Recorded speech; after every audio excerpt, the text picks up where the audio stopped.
Bonjour à tous. Moi aujourd'hui je vais vous parler de productivité et de gestion des tâches en équipe. Alors régulièrement je discute avec des gens qui travaillent dans des boîtes tech petites ou moyennes et je leur demande qu'est-ce que vous utilisez pour gérer vos tâches en équipe. Et en général ils me répondent nous on utilise Trello ou un concurrent. Et je leur dis et c'est tout ce que vous utilisez, ça vous suffit pour tout gérer. Et là en fait en creusant un peu on se rend compte que ce qui se passe réellement est un petit peu plus compliqué que ça. Alors, une manière de regarder le problème, si la slide veut bien passer, oui.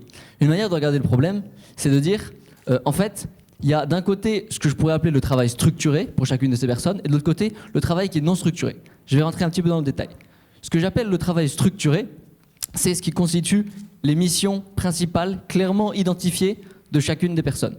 C'est ce qu'on pourrait appeler le cœur de son job. C'est ce dont il va parler dans ses meetings, c'est ce que son manager va suivre activement. C'est typiquement ce qui va se trouver dans son app de project management.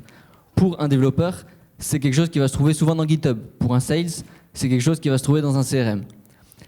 Ce qu'il y a de bien avec le travail structuré, c'est qu'aujourd'hui, dans ces boîtes-là, c'est quelque chose qui est quantifié. Les gens savent à peu près, ils quantifient ce sur quoi ils doivent travailler. Souvent, c'est centralisé dans une de ces applis. Ils savent quelles sont les prochaines étapes et souvent, on a de la visibilité grâce à ces applis. Les gens qui sont concernés par ces tâches savent où ça en est et sont capables de savoir quel est le statut du travail qu'il y a à faire. Et à côté de ça, il y a ce que j'appellerais le travail non structuré. Alors, ce travail non structuré, c'est quoi ? En fait, ça concerne toutes ces requêtes, tout ce qui prend de notre temps tous les jours, mais qui n'est pas clairement identifié comme des tâches. C'est typiquement beaucoup d'allers-retours, de demandes de requêtes au sein d'une même équipe. C'est quelque chose qui typiquement vient par email, c'est des demandes qui viennent par Slack, au détour d'une conversation avec un collègue. C'est quelque chose qui prend de notre temps, mais qui n'est pas identifié comme quelque chose qui soit vraiment le cœur de votre job. Ça peut aussi être quelque chose, une idée que vous avez eue et vous voulez prendre le temps de l'explorer. Et c'est typiquement des choses qui n'apparaissent pas dans ces applis de project management parce qu'elles ne sont pas faites aujourd'hui pour capter ce flux de tâches et pour autant, ce sont des tâches et des mécanismes qui sont essentiels au fonctionnement des équipes. Le problème avec ces tâches et ce travail non structuré, c'est que déjà ça peut prendre énormément de temps, mais c'est pas clairement quantifié, on ne sait pas vraiment tout ce qu'il y a à faire. Deux, c'est pas centralisé, parce que comme ça vient par différents canaux qui sont pas d'ailleurs faits pour faire du task management, eh bien il est difficile d'avoir une visibilité sur quelle est la prochaine action, qu'est-ce que je dois faire, sur quoi je dois agir. Il y en a un peu dans tous les sens. Et ensuite, comme ce sont des requêtes qui ne sont pas traquées, souvent, la personne qui demande la tâche via un mail, via un Slack ou à l'oral n'a pas de visibilité sur est-ce que le travail a été fait ou pas. Alors, vous me direz, bon, ok, le problème c'est que ça peut rapidement du coup devenir hors de contrôle. Vous me direz, d'accord, mais c'est une problématique qui existe déjà, les gens s'en sortent très bien avec, donc finalement où est le problème et comment est-ce qu'on peut améliorer les choses ? Comment les gens font aujourd'hui pour gérer ça ? Les gens se retrouvent tout simplement avec une to-do list. À côté de toutes ces applis et de ce travail non structuré, ce qu'on va trouver, c'est sur leur to-do list personnelle, on va retrouver un peu tous les trucs qu'ils ont à faire. Alors les to-do list, pour les plus disciplinés, ça va être sur des applications dédiées. Il y en a certains, beaucoup, qui vont utiliser des carnets ou des papiers ou des post-it. Et pour d'autres, ça va tout simplement se retrouver dans la tête. Le problème, c'est que, et là, tous les experts de la productivité sont d'accord sur le sujet, retenir tout ça dans la tête n'est pas la manière idéale. Seulement, maintenir une to-do list aujourd'hui, c'est quelque chose qui demande énormément de discipline, en particulier quand maintenir votre to-do list consiste à recopier ce que vous a demandé, ce que vous ont demandé vos collègues et remplir votre to-do list avec des requêtes qui viennent de l'extérieur. Pourquoi ? Parce que les to-do aujourd'hui, elles ne sont pas construites, pensées pour la manière dont les équipes fonctionnent et interagissent. Et c'est justement de ça qu'on s'occupe chez GypsyBot. On a créé la première to-do list qui soit vraiment pensée pour la collaboration. Alors pourquoi, à quoi bon créer une to-do list ? En fait, l'enjeu, c'est pas de créer la meilleure to-do list. L'enjeu, c'est de fournir le meilleur outil pour gérer cet ensemble, cette masse, ce flux de tâches non structurées. Alors, je vais essayer de vous faire une démo pour être un petit peu plus concret. J'espère que j'aurai un peu plus de chance que les précédents et que ça va fonctionner. Alors...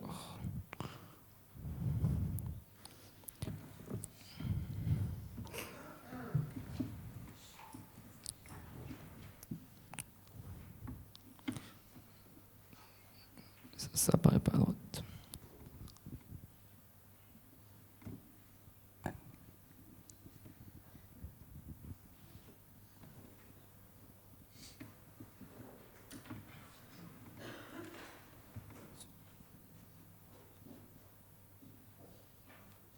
je pense qu'une fois n'est pas coutume, on va faire sans démo.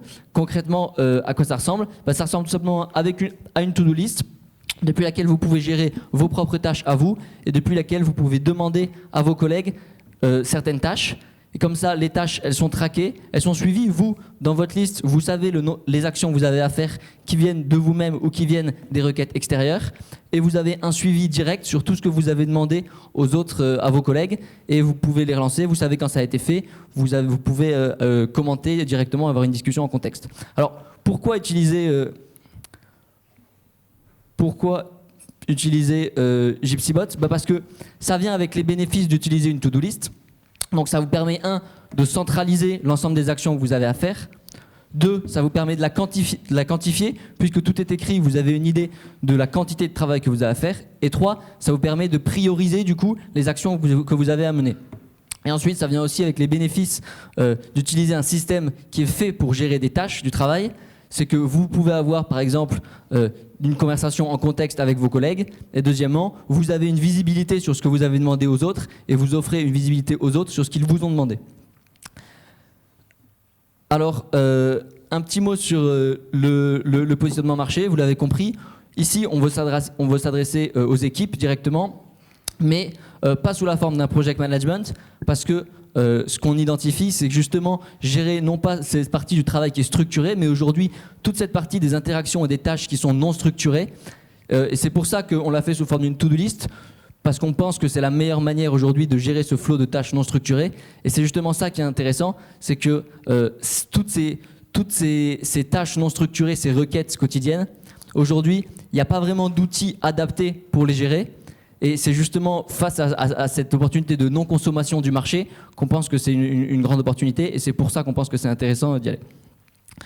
En termes de business model, là pour le coup rien de très innovant, on pense faire un business model freemium comme d'autres acteurs qui ont bien marché dans le secteur. Juste un petit mot sur les business models freemium. Todoist, c'est une boîte qui est rentable depuis des années avec un business model freemium. Slack, aujourd'hui, c'est 38% d'utilisateurs payants, donc c'est loin d'être négligeable. Donc ça nous montre juste que dans ce secteur, avec un business model freemium solide, ça marche et voilà. Un mot sur l'équipe. On est 3 cofondateurs. Donc Alina, basée à New York, qui a une grande expérience en tant que product manager chez Bloomberg, chez Pearson et chez Thomson Reuters.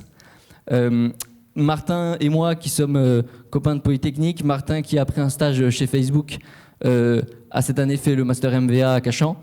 Et moi-même qui, du coup, cette année, faisais le master entrepreneur de Télécom Paris. Et on est aussi aidé par un chairman qui est Nicolas, qui est un X85, qui a monté plusieurs boîtes, qui est un serial entrepreneur, qui a monté plusieurs boîtes à New York. Hop. Et un petit mot sur là où on en est et où on va. On a commencé à travailler donc, il y a un peu plus d'1 an. À l'été dernier, on a lancé un premier proto, un premier MVP avec deux équipes externes de bêta-testeurs. Et on a fait une deuxième vague d'onboarding en janvier là. Et depuis, on est encore dans ce processus d'itération avec nos utilisateurs pour travailler sur notre traction et pour travailler sur notre market fit et itérer avec eux sur le produit. Aujourd'hui, on a plus d'une centaine d'utilisateurs actifs quotidiennement. Et on continue de grossir et on continue d'essayer de parler à nos utilisateurs pour vraiment construire cette traction. Je vous remercie de m'avoir écouté. Si c'est une problématique qui vous parle, je serais ravi d'en parler avec vous. Et j'écoute s'il y a des questions.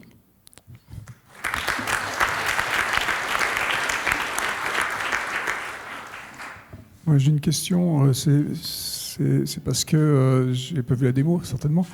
La différence avec Confluence, Wiki, les choses non structurées comme ça, c'est quoi? Alors effectivement, c'est une des difficultés, on va dire, pour moi de pitcher, c'est que c'est un espace, on va dire, les outils de productivité dans lequel il y a énormément d'outils. Confluence, si je me trompe pas, ils font du partage de notes, pas mal. Wiki, Jira. C'est un wiki, voilà. En fait, il y a une variété assez large d'approches. Il y a des gens qui ont des approches plus du type on partage des notes, on partage du knowledge, à mi-chemin entre le wiki et du coup les listes aussi de tâches qu'on peut partager. Nous, on a une approche vraiment très opérationnelle, to-do list. L'idée, c'est juste de chaque personne, chaque utilisateur a sa liste d'actions à faire, qui sont soit des tâches que je me suis noté moi-même à faire, soit des tâches que d'autres personnes m'ont demandé. Et le but, c'est d'être efficace et de dépiler l'ensemble des requêtes qui m'a été demandé ou que je me suis noté à faire. Ça, il y a un truc qui s'appelle Jira dans Oui. Confluence. Alors, bien sûr. Donc, l'idée de Jira, de Trello, de tout Asana, c'est ce que je classifie comme du project management. C'est typiquement Jira, c'est du project management pour les équipes dev et tech, et c'est quelque chose d'extrêmement structuré.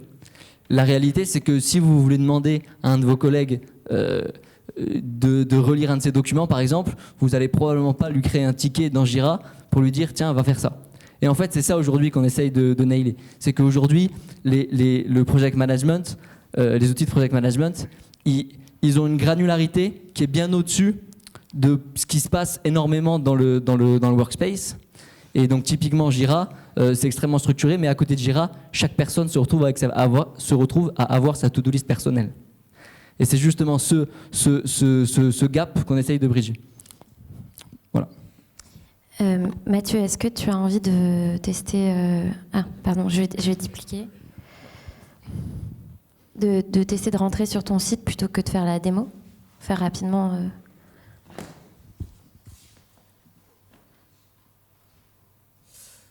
J'ai peur que ça devienne très personnel dans pas longtemps.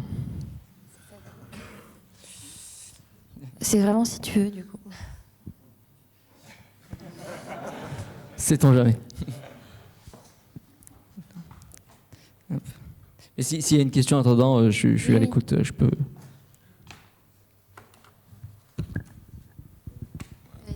Petite question complémentaire, j'avais la même question par rapport à Trello que j'utilise, que mes équipes utilisent depuis des années. C'est vrai que c'est assez semblable à ce que vous décrivez. Alors, est-ce que du coup, l'autre élément différenciateur, c'est l'interface utilisateur ? C'est vrai que Trello, quand on l'utilise, qu'on veut assigner des tâches à telle ou telle personne, il faut quand même assez jouer en profondeur dans l'outil. Est-ce que votre valeur ajoutée est sur l'interface ou pas ?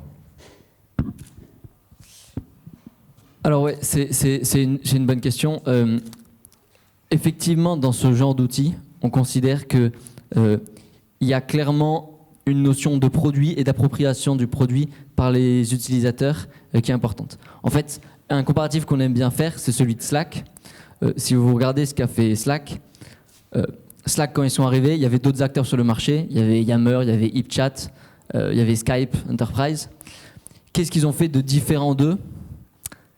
C'est dur à dire. En fait, il y a plein de gens qui utilisaient HipChat et qui disaient « je ne vois pas pourquoi je passerai à Slack ». Et pour autant, Slack, ils ont réussi à créer un usage.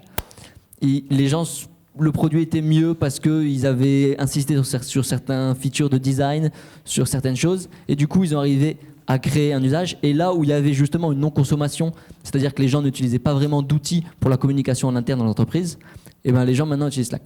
Nous, aujourd'hui, on est un peu en fait, je pense, au même endroit, à savoir, oui, théoriquement, hypothétiquement, des gens pourraient utiliser Trello de la manière dont on utilise HipChat. Mais nous, notre enjeu, c'est de créer un outil qui soit vraiment fait pour justement assigner facilement les tâches aux gens et suivre facilement les requêtes qu'on demande au lieu de les empiler dans un thread Slack ou de les perdre dans des emails. Et si les gens arrivent à s'approprier l'outil de la manière dont on le veut vraiment, alors on pense que on aura gagné une bataille. Merci Mathieu. Si ça répond à la question. Je vais faire un point. En fait, là, on risque de dépasser le temps et perdre un peu le rythme. Donc, ce qu'on va faire, c'est que... Attends, 2 secondes. Pour ceux qui veulent, vous prenez votre pause café. Peut-être que Mathieu, je te laisse quand même l'opportunité de présenter GypsyBot aux membres du jury pour que tu ne te sentes pas lésé dans ta présentation. Et autrement, vous pouvez, si vous voulez, faire la pause. Donc, vous avez 15 minutes et on se retrouve à 16h pour les startups de l'incubateur Paris Tech Entrepreneur. À tout de suite. Et pour les startups qui vont pitcher, je vais changer l'ordinateur. Je vais m'assurer que le Wi-Fi fonctionne bien et donc n'ayez pas peur. À tout de suite.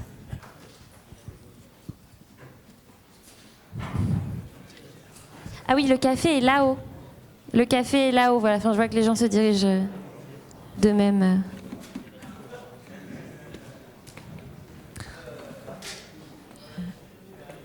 Alors, voilà, pour ceux qui sont encore là, donc je vous présente du coup GypsyBots. Alors effectivement, comme je vous le disais, ça prend la forme... Alors, j'avais pas menti sur le fait que ça serait très personnel, hein. Je m'excuse pour ça. Ça prend effectivement donc la forme d'une to-do list. L'idée étant que dans cette liste, il y a des tâches que je me suis notées moi-même, comme dans toute to-do list, et il y a également des requêtes qui viennent de mes collègues. Donc on voit ici une requête qui vient de Martin, mon associé, ici idem. Et voilà. L'idée c'est qu'avec ça, je peux tout simplement me créer une tâche. Hop. Je peux me créer une tâche, et si je veux demander une tâche à quelqu'un, c'est aussi simple que ça. Je peux ici en bas à droite créer une tâche, si Internet est clément. Voilà, je peux créer une tâche pour un de mes collègues, Martin, voilà. Et en un clic, je lui envoie. Et là, du coup, lui il reçoit une tâche qui sera donc dans sa to-do list à lui. Donc il pourra choisir quand est-ce qu'il la traite. Moi, dans mon onglet Team ici, j'ai un suivi des tâches que Martin a en cours qui sont sur lesquelles j'ai un suivi à faire. Ici, je peux, comme pour le coup dans un Trello typiquement, je peux commenter si j'ai envie pour lui donner un supplément d'information. Et je serai au courant ici via une notification. S'il commente, s'il me répond, et je serai au courant quand il complète une tâche. On voit ici par exemple, là pour le coup c'est du live. On voit Alina qui est aussi une de mes cofondatrices. Je vois, voilà, je vous avais dit que ce serait très personnel. Je vois typiquement, elle a complété une tâche, il y a un commentaire. Ok, c'est bon, je dis que c'est lu. Je peux retourner à ma liste de tâches et me concentrer sur ok, c'est quoi les prochaines étapes pour moi. Voilà, clean mon email. Voilà un peu le tour de l'app rapidement, les interactions basiques et comment ça se présente, comment on a essayé d'implémenter ce qui se veut du coup être ce moyen de reprendre le contrôle sur tout ce qu'on demande quotidiennement à nos équipes, à nos collègues, comme petites tâches qui en fait peuvent s'entasser et peuvent nous faire perdre le contrôle sur ce qu'on a à faire. Voilà. Merci beaucoup Mathieu.